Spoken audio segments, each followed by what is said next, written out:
because you have to renew an organisation, and it's probably long overdue, but leave that for a moment.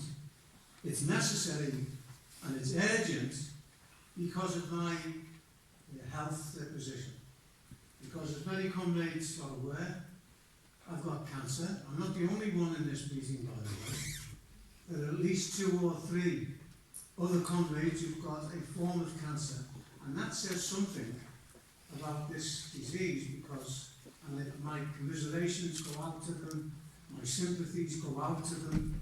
We'll help each other in the struggle against cancer.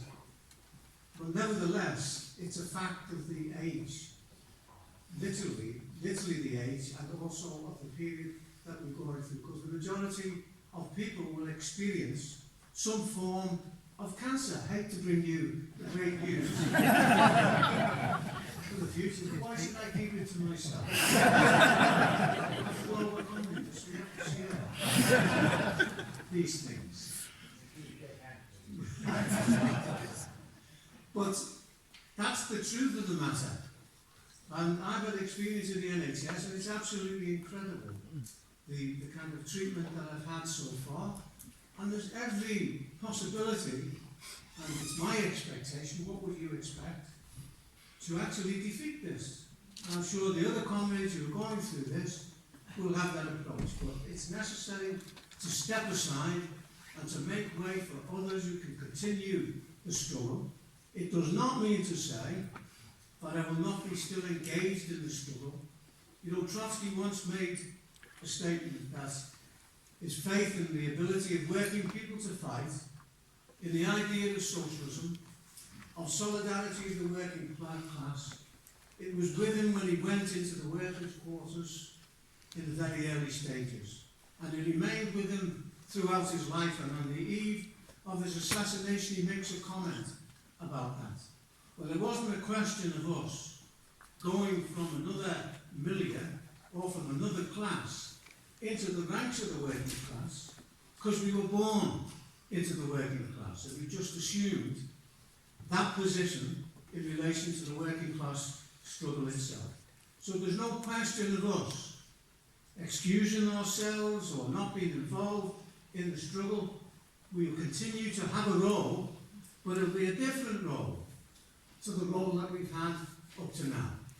I mean, I will most likely be replaced. In fact, it's pretty certain, because the votes are already there, be replaced as General Secretary by Hannah Sell, who deserves it in terms of their work, in terms of their talent, in terms of their contribution. And I have to say, we've got an incredibly talented executive committee.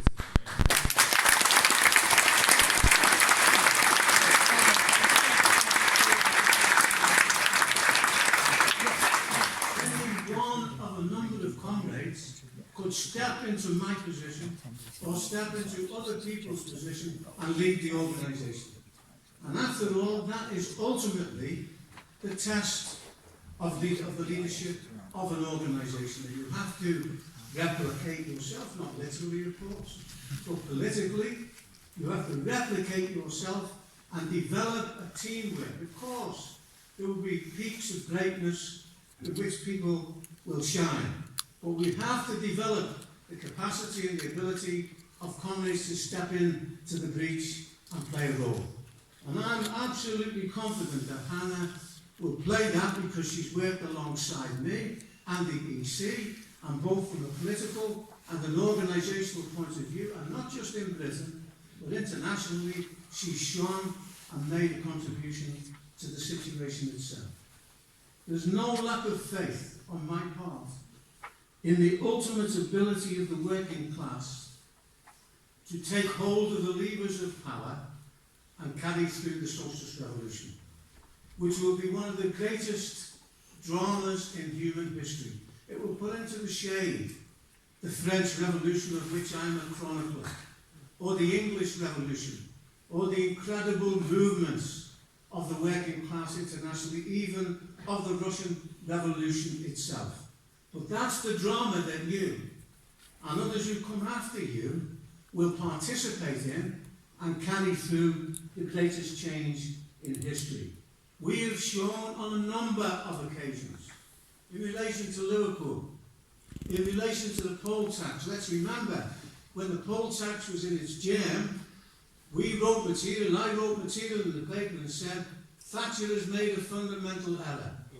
Whereas in the past she took on the miners and then tried to deal with Liverpool, and then she took on Liverpool after the miners were defeated.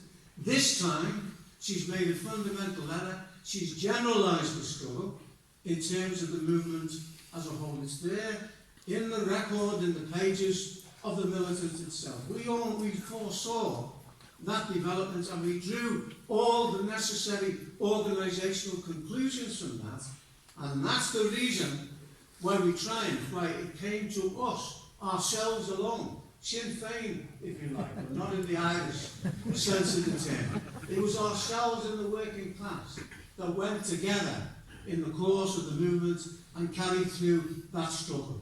And it was as powerful and as striking as what we did in the Liverpool struggle itself, because this was on a national scale and it condemned Thatcher to history. That's the achievements of this organisation. Our opponents, the bourgeois, tried to hide it.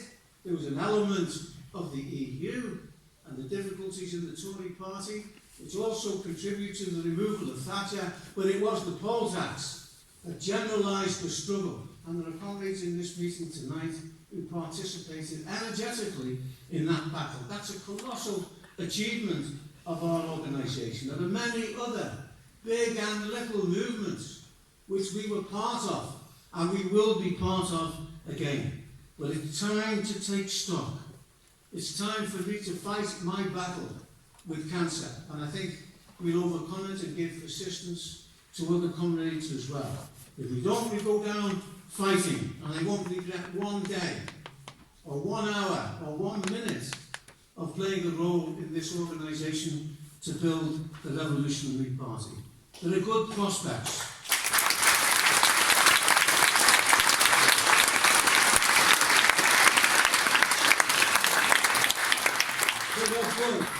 There are great prospects here and worldwide, and we're going to realise them in the next period. We had a certain interregnum when it was a question of, well, it wasn't certain which way things were going to go. That's all going to change. We had a discussion now. It's a very good discussion. It's anticipating what is likely to happen. And in the course of this movement, people will come to the fore. The most unlikely people, you might think, will come to the fore and play a role. There's a role for everybody in this hall, and those who are not here to become the Lenins and the Trotskys in the battle that will open up. And therefore, I leave the role of General Secretary with enormous confidence. It doesn't mean to say I won't have any role. They've given me a little sinecure as the political secretary of the EC. That means I'm a bit of a backstop, maybe to catch the occasional ball that goes remiss. I will play as much of a role as I can in the organisation.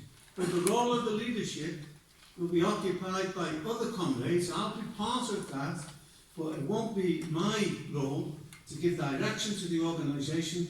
Anna will play that role, and I'm absolutely confident that she will display all the qualities in which to take the movement forward.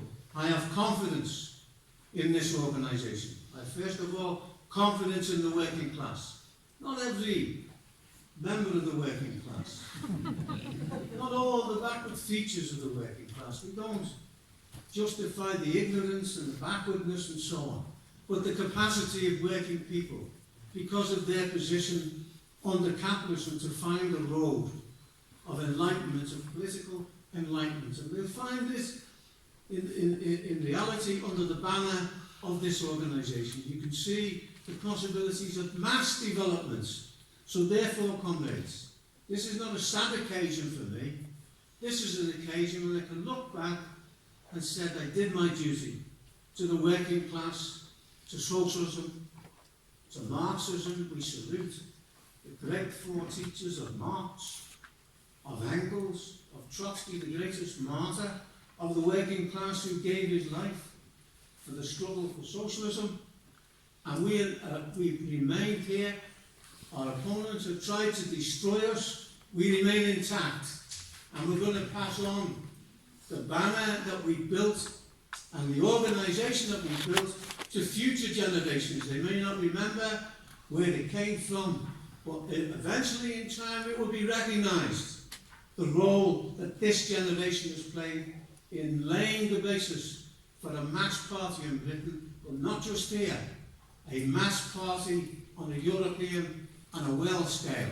And once that happens, and once the working class takes power in one country, the whole of humanity will be a head higher, and the process of the socialist revolution will take place. So comrades, I salute you, and I salute the comrades for the role that you've played. I've had tremendous support from all the comrades who were here in my illness and before the illness, so let us go on now to build in a unified organisation and build the basis of a mass socialist force in Britain and worldwide.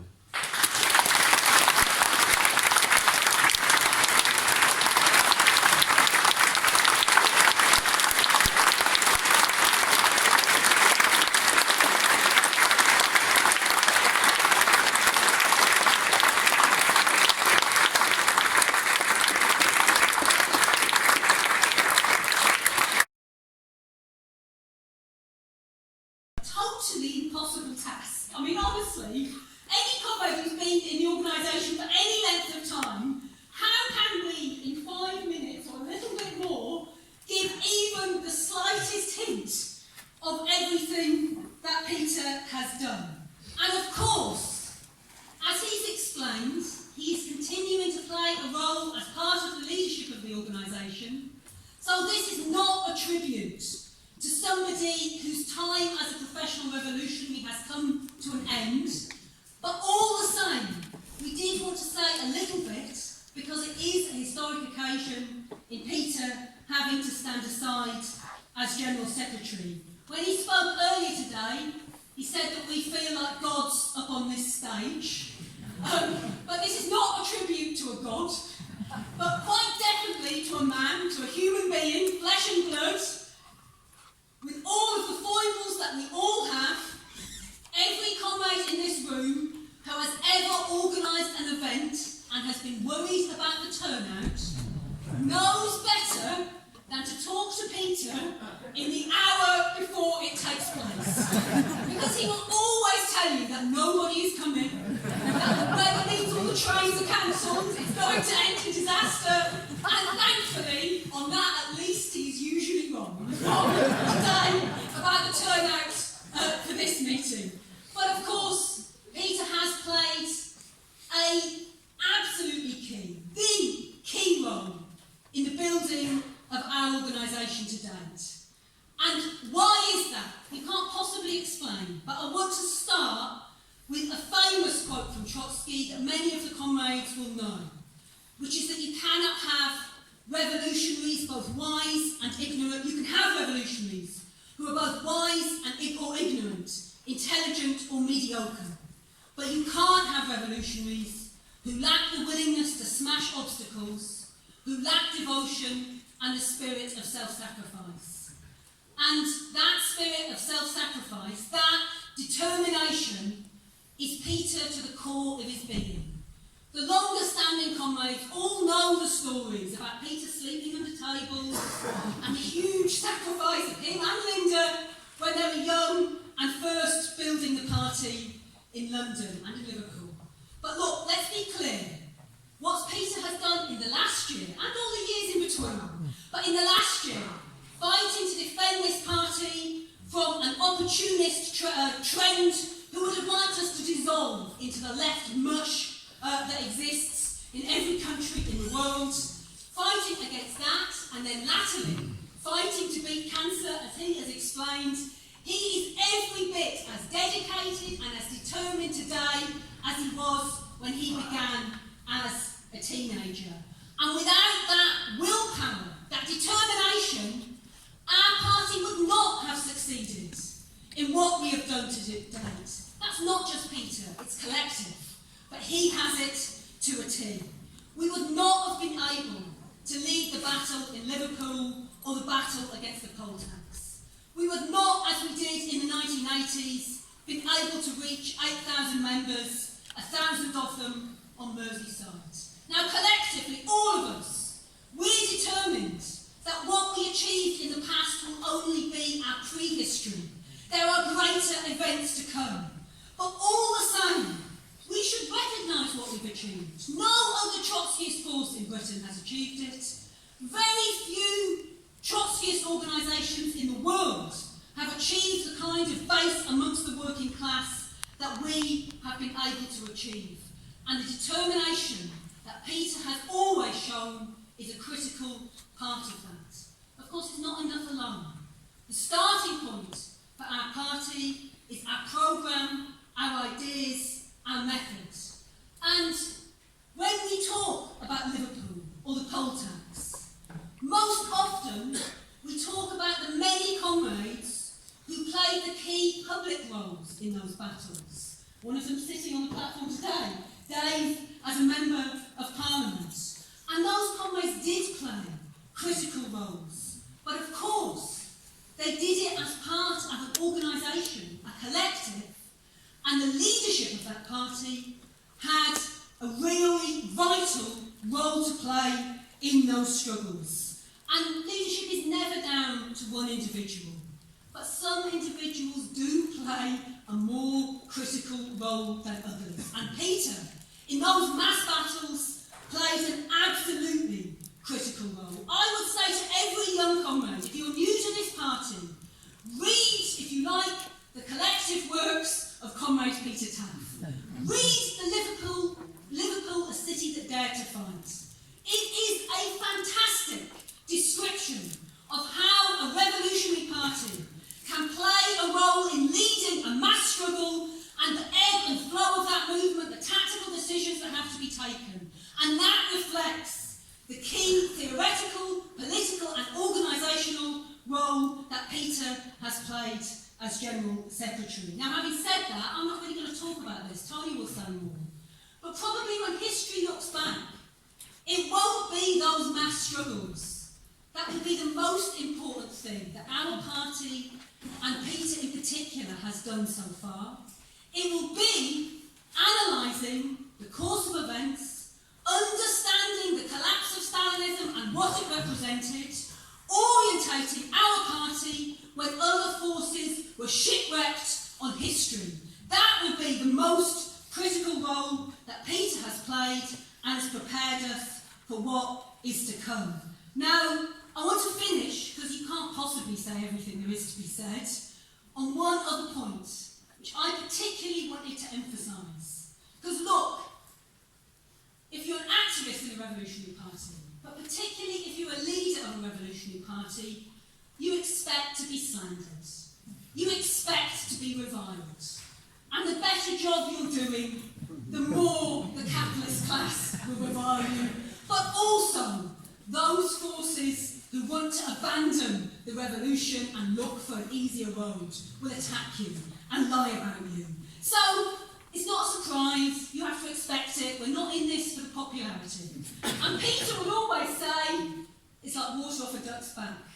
But I tell you, in the last year, it might have been like water off a duck's back for him, but it didn't feel like that for most of us, with the absolutely vicious slander against all of the comrades in the leadership of our international, but in particular, personally, against Peter Taaffe.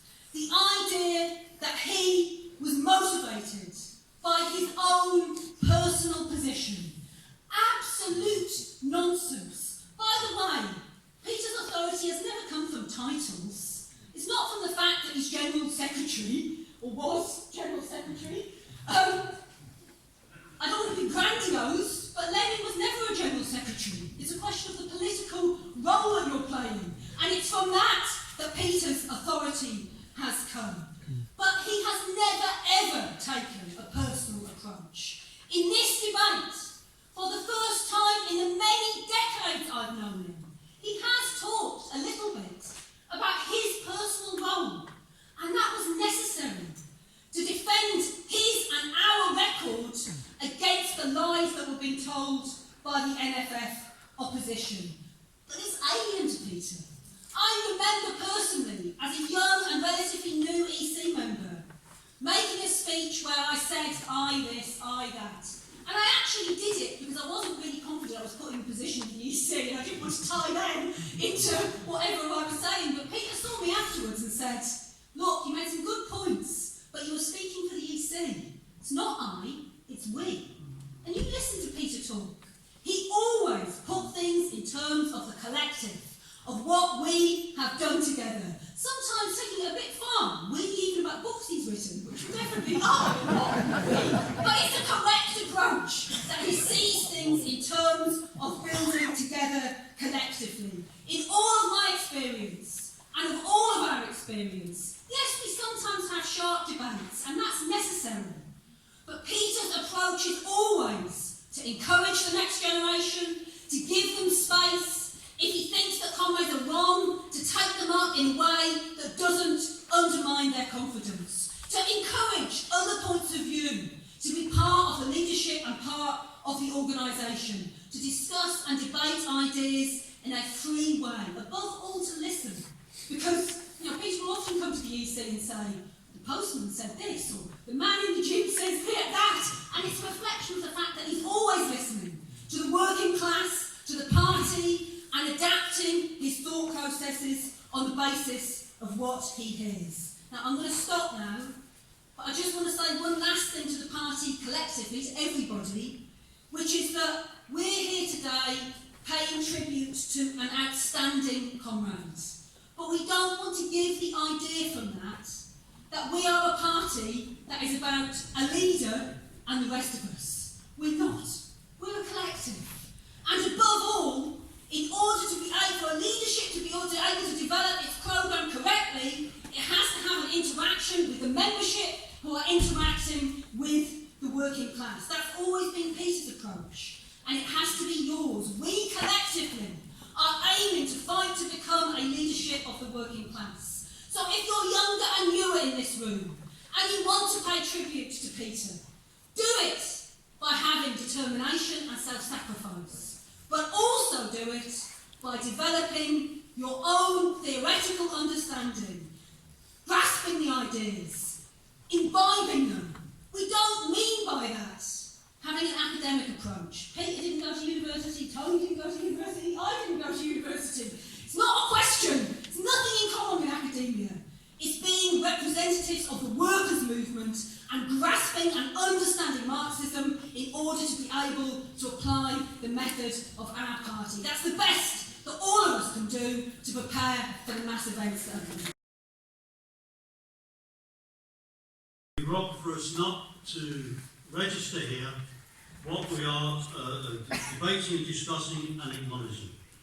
As Peter indicated in his opening remarks, we are facing an entirely new historic world political conjuncture in terms of what is taking place and what confronts us over the course of the next period and in terms of the class struggle. But in recognising a change of role for Peter, we're also here recognising the contribution of a unique comrade in terms of the building of this revolutionary movement, both in Britain and indeed internationally. We're dealing here with an issue of a recognition of a contribution which has been outstanding over decades in terms of politics, in terms of theory, in terms of organisation and the practicalities down to the last nut and bolt of party building, of finance and every other aspect of the work that the party has been involved in. And as Hannah indicated, of course, that work has started and did start inevitably with Peter. And I think we should, in Britain rather, and I think we should recognise what was achieved here, obviously in Britain. Peter made reference earlier to when he was made General Secretary or Editor of the Militant in 1964, and that was way before my time. I was just in shorts running around the school at that particular point. But from what he and Keith and other comrades and Claire have told me, what he undertook then in 1964 as editor of the Militant was fundamentally to transform a bit of a ramshackle outfit, with a good base which has had tremendous interventions in Liverpool, and transformed that in a relatively short space of time into an extremely disciplined and combative organisation. And what did that organisation achieve? It became, as Hannah has said and as Peter has underlined, the largest Trotskyist working class organisation that was built anywhere in Europe. Nobody else came close, maybe in terms of numbers, but not in terms of class composition or in terms of class battles that were led here in Britain, in terms of the poll tax, in terms of Liverpool, in terms of the incredible work that was done by under Peter's directions and others in the period of entrism into the Labour Party, which no Trotskyist organisation anywhere else has been able to achieve. And all of that, in and of itself, would have been a great achievement for any revolutionary to have led and to have been part of. But it wasn't just that. It was Peter's contribution internationally, which has also been of vital importance. The courage in 1965, when he was at the Mandalay Congress with Ted Grant, I think was the other delegate. I think he was 23 years of age at that time, Peter was. Well, that's Bob Larby's figure anyway. He was in his early 20s anyway.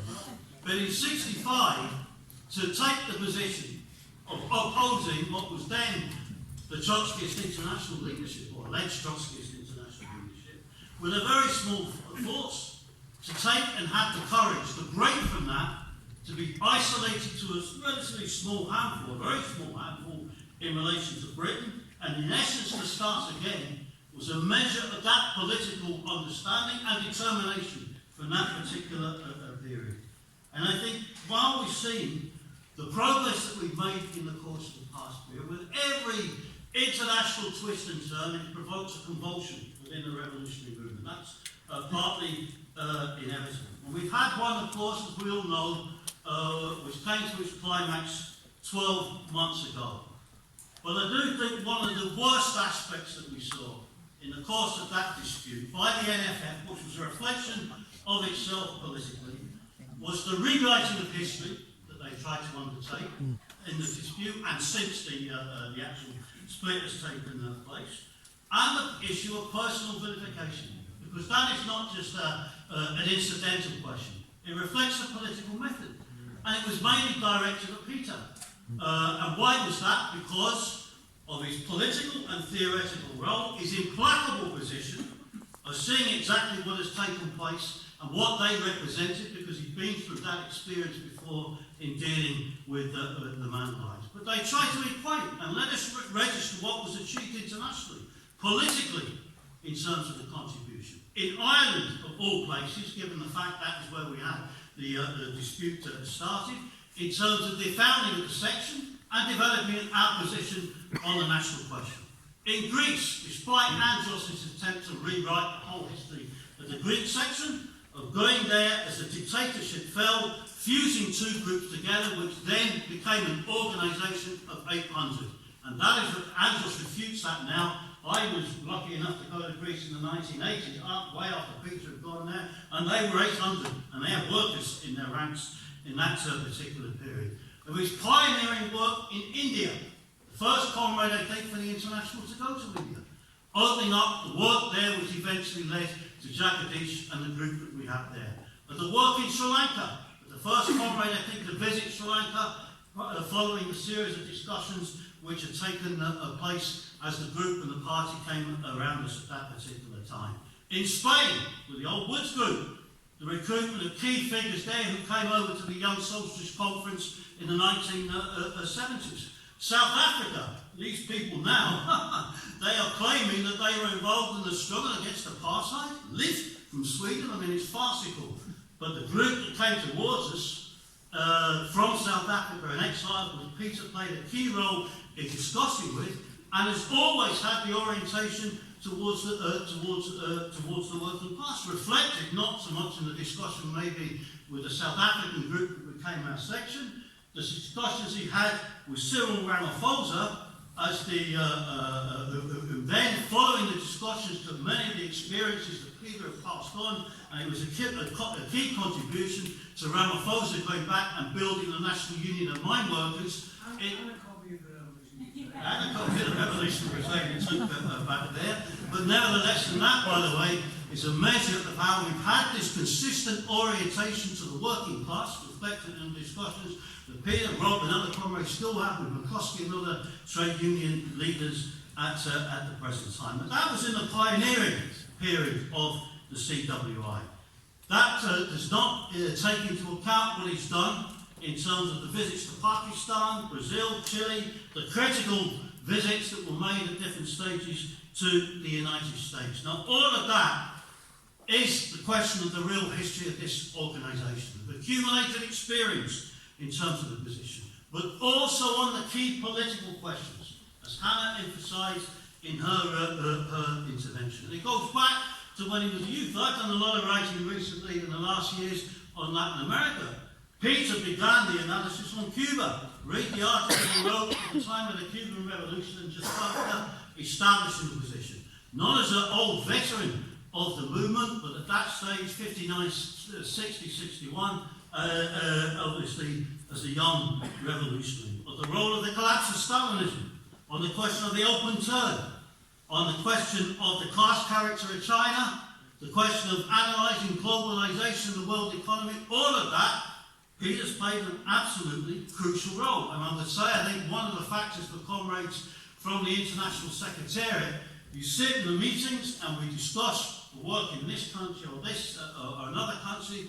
One of the great attributes that he brings to those debates is always looking for this or that change that has taken place in a country, and are we adapting to it in terms of new tactics, new initiatives, new issues that we can take up that maybe will open opportunities. Now, Peter, I'm sure, will say, well, this is all part of the teamwork, and it is part of the teamwork. None of the politics, none of the organisational issues that we undertake are just the product of one person, any more than it was just the product of Lenin, Trotsky, or anybody else. It's part of a collective team.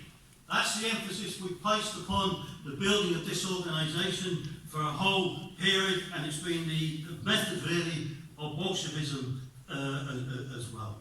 But we all know, within a team, there are one or two critical players as well, who can facilitate how the rest of the team functions and how it performs at each particular stage. And Peter, from that point of view, as the General Secretary of the British section, sorry, Philip, England and Wales at this stage, but also in terms of the role he's played in the CWI, that has been a crucial importance.